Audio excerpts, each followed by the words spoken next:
साथियों नमस्कार, मेरा नाम प्रशांत है और आप देखना शुरू कर चुके हैं आपका अपना channel the conflict lens TCL। Israel Katz जो रक्षा मंत्री है, डिफेंस मिनिस्टर है जो इजराइल का, बाल बाल बचा है। हिजबुल्लाह ने लगभग उसको मार दिया था। अभी उस खबर के बारे में बताने जा रहा हूं। 3 टैंक, हिजबुल्लाह ने 3 और टैंक, मार्कवा टैंक जो इजराइल के टैंक है, ताज़ा हमले में 3 मार्कवा टैंक हिजबुल्लाह ने उड़ा दी IDF की। अब 3 टैंक उड़ाए हैं, इसका मतलब टैंक के भीतर वाले भी गए ही होंगे। उस खबर के बारे में भी मैं आपको बताऊंगा कि किस तरीके से इजराइल और अमेरिका की जो लाइफलाइन है सीधे उस पर अटैक कर रहा है। एक तो स्टेट ऑफ हॉर्मुज बंद है इजराइल, अमेरिका और तमाम सारे ऐसे एनिमी कंट्रीज के लिए। दूसरा, जो मिडिल ईस्ट के अमेरिका के जो चिंटू देश हैं, उनको जो दूसरे ऐसे रास्ते ऑयल के जो स्टेट ऑफ हॉर्मुज को बाईपास करते हैं, अब ईरान ने उन पर हमला करना शुरू कर दिया है। वो तस्वीरें और वो खबर के बारे में भी मैं आपको बताने की कोशिश करूंगा। IDF के कुछ और सैनिक मारे गए हैं, वो तस्वीरें, और रूस से जुड़ी खबर। रूस के एक बयान ने एक बड़ी हवा दे दी न्यूक्लियर के, ईरान के न्यूक्लियर बम को लेकर के, परमाणु बम को लेकर के। ईरान के पास परमाणु बम होना चाहिए, रूस ने खुल करके ये बात कही है और उसका समर्थन करते हुए ये भी कहा कि बनना चाहिए, होना चाहिए। तो क्या अगर कोई ऐसी स्थिति आ पड़ती है तो उसके लिए रूस खड़ा रहेगा क्या ईरान के साथ? उस पर भी बातचीत करेंगे। और कैसे रूस ने डोनाल्ड ट्रंप और अमेरिका के गाल पर झन्नाटेदार तमाचा जड़ा है, उसकी भी बात करेंगे। बहुत सारी खबरें हैं। सबसे पहले रसिया वाली ही खबर से शुरू कर लेते हैं। अब जरा इस खबर को गौर से पढ़िए। ये रूस के जो सिक्योरिटी काउंसिल के डिप्टी हैं, इनका नाम है दोस्तों दिमित्री मेदवेदेव का जो बयान है, मैं कोट करके आपकी स्क्रीन पर, उमाशंकर सिंह ने ये वीडियो जारी किया और जो लिखा है वो आप देखिए क्या कह रहे हैं। दिमित्री मेदवेदेव कह रहे हैं कि ईरान पर हमले के बाद ईरान के पास निश्चित रूप से न्यूक्लियर हथियार होंगे। ये बात कही। खामेनेई और US इजराइल हमले में ईरान के supreme leader Ayatollah Ali Khamenei की हत्या के बाद इसमें कोई शक नहीं है कि ईरान आखिरकार परमाणु हथियार हासिल कर लेगा। ये बात कही है। यानी कि खामेनेई की हत्या, खामेनेई का असैसिनेशन इस बात पर मुहर लगाता है कि ईरान अब बिना अपना न्यूक्लियर वेपन हासिल किए मानेगा नहीं। दिमित्री मेदवेदेव, जो इनकी बात इसलिए इंपॉर्टेंट है क्योंकि ये रूस के पूर्व राष्ट्रपति हैं और वर्तमान में ये रूसी फेडरेशन के सिक्योरिटी काउंसिल के उप प्रमुख हैं, इसलिए। और अब एक और खबर रूस से जुड़ी बता देता हूं, फिर आएंगे हिजबुल्लाह और इजराइल पर किए गए ईरान के अटैक्स के बारे में। वो ताज़ा तस्वीरें मैं आपको अभी दिखाऊंगा। कुछ ईरान से भी जुड़ी खबरें हैं, ईरान के खिलाफ अमेरिका और इजराइल क्या कर रहे हैं वो भी मैं आपको बताने जा रहा हूं। लेकिन जरा स्पुतनिक के इस वीडियो को गौर से देखिए। और ये जो ऑयल टैंकर आप देख रहे हैं, ये रूसी ऑयल टैंकर है। 1 लाख टन क्रूड ऑयल लेकर के क्यूबा गया है। आपको पता है कि क्यूबा और ईरान दो ऐसे देश हैं जिन पर अमेरिका बुरी तरीके से प्रतिबंध लगा रखा, और हालात ये हैं कि मतलब बहुत बुरी स्थिति है। क्यूबा पर प्रतिबंध था ऑयल को लेकर के, लेकिन रूस ने अमेरिका को झन्नाटेदार कंटाप जड़ते हुए, ऐसे भी समझिए, व्लादिमीर पुतिन ने डोनाल्ड ट्रंप को तगड़ा तमाचा जड़ते हुए कहा कि तुम कुछ भी करो, हम तुम्हारे ऑयल सैंक्शंस की धज्जियां उड़ाते हुए क्यूबा को ऑयल देने जा रहे हैं। इस तरह ट्वीट देखिए उमाशंकर सिंह का। लिख रहे हैं कि रूस ने क्यूबा की तेल नाकेबंदी तोड़ दी।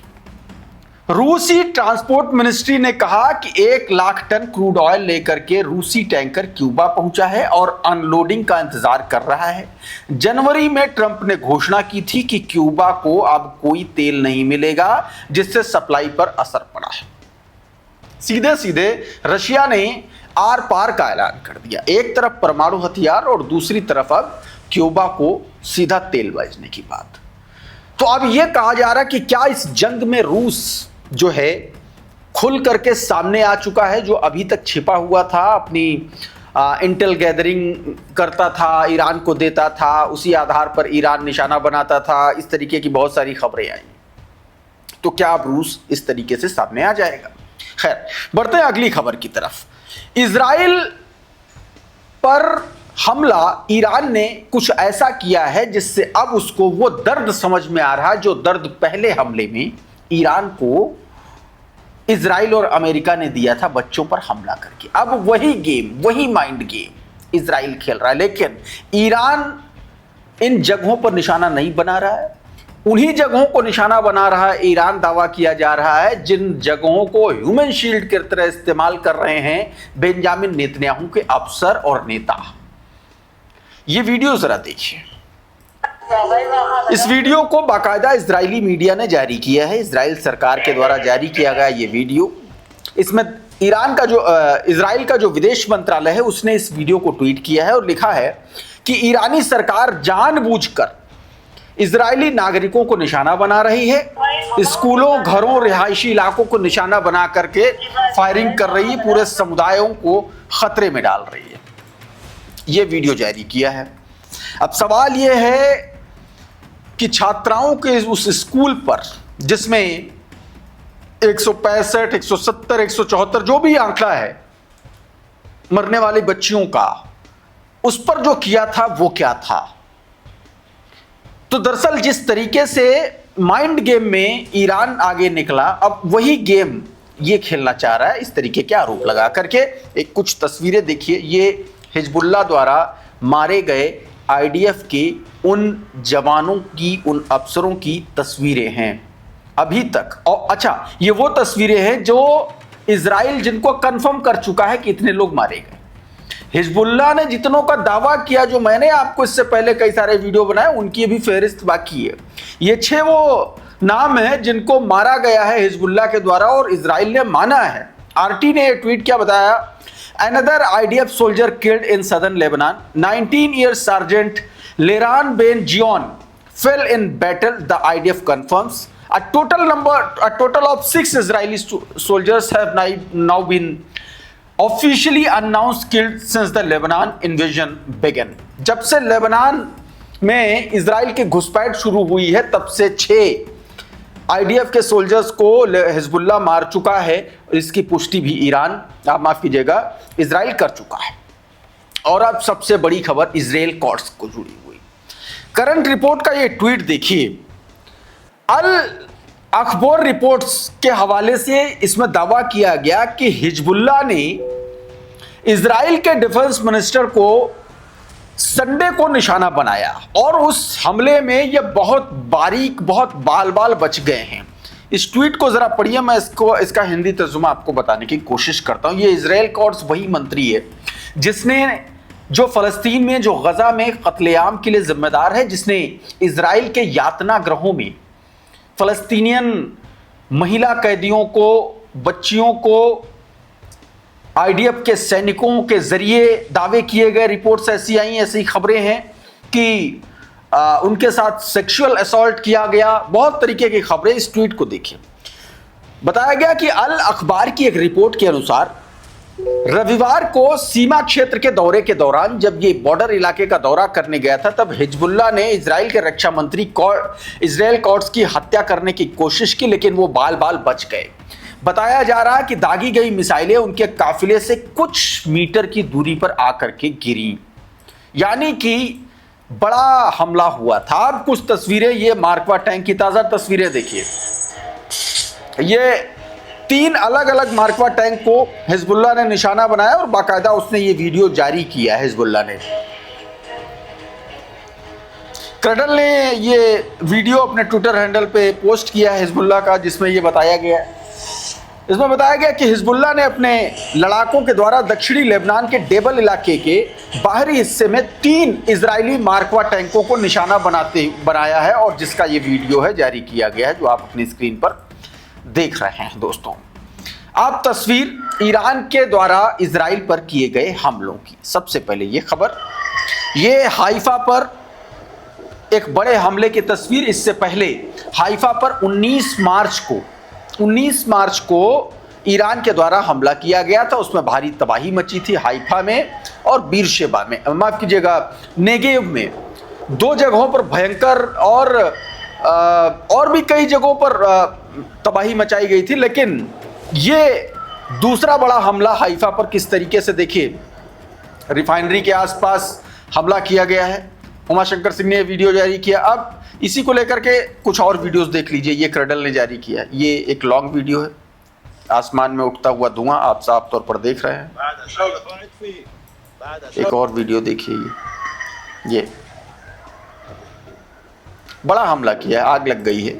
बताया गया है एक के बाद एक 10 मिसाइलें मारी हैं। 10 ट्वीट देखिए क्रडल का, इसमें क्या बताया गया है।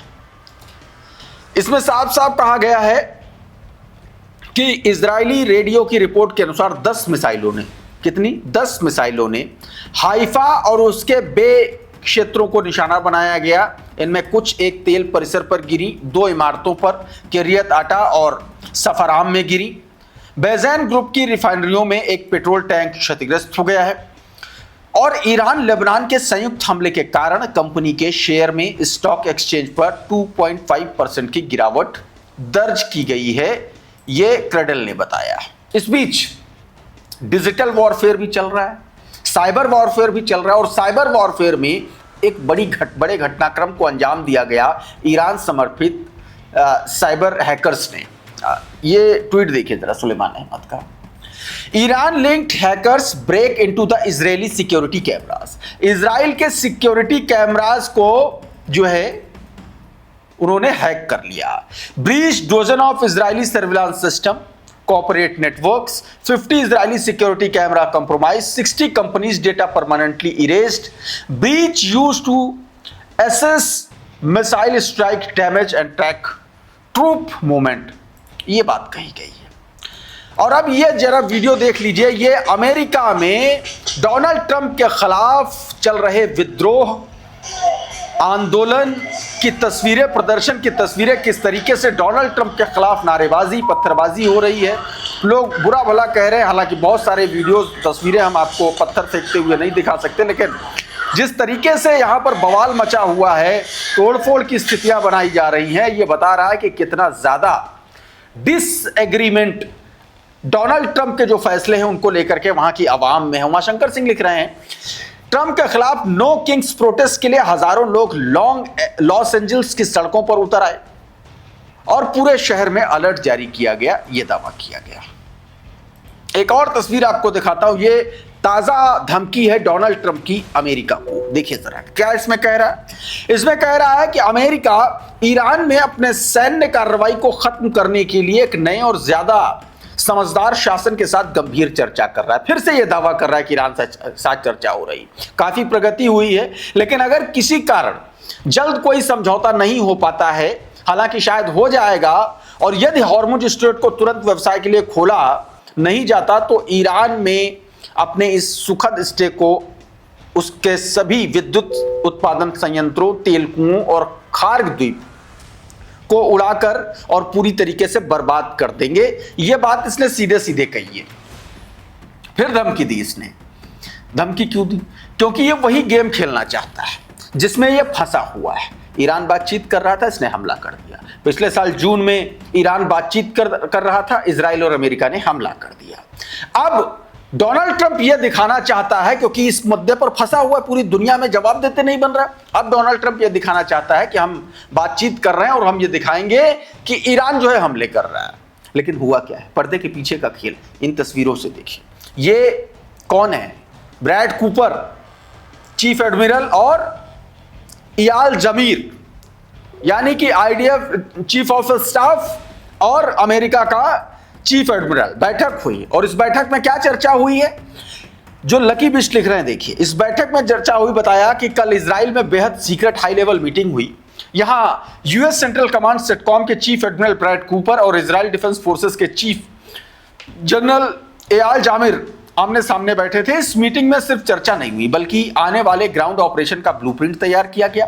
55,000 प्लस अमेरिकी सैनिक अब मिडिल ईस्ट में तैनात हैं। संकेत साफ है, अमेरिका और इजराइल मिलकर के ईरान के खिलाफ ज्वाइंट ऑपरेशन शुरू कर सकते हैं, ये बात कही गई है।